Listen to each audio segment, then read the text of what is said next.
G'day guys, welcome back. Going to do a few things today.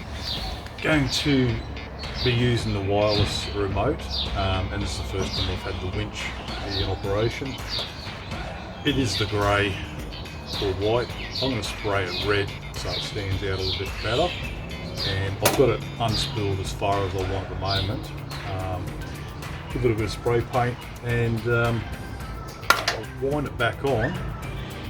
I'll take the vehicle down the footpath, got a tree over there I'll use, and I've got a soft shackle that I've made up, so I'm going to get rid of any of the heavy D shackles, get rid of them, even on the main hook, that's gone.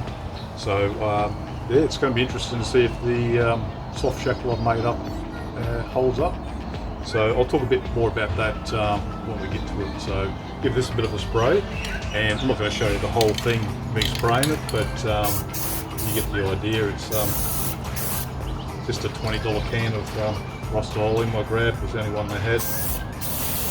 So going to make this nice and visible, and I'll do the whole lot and I'll be back. Okay, so I've got the tree saver strap around. I've got the soft shackle that I made put on there, and got our dampener on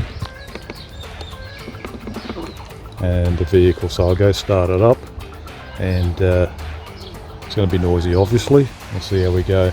And this is, I'll be using the wireless, so battery goes in the side here if you're just getting one of these, and then you just turn it on, wireless comes up, or if it's hardwired you'll get it to activate as well.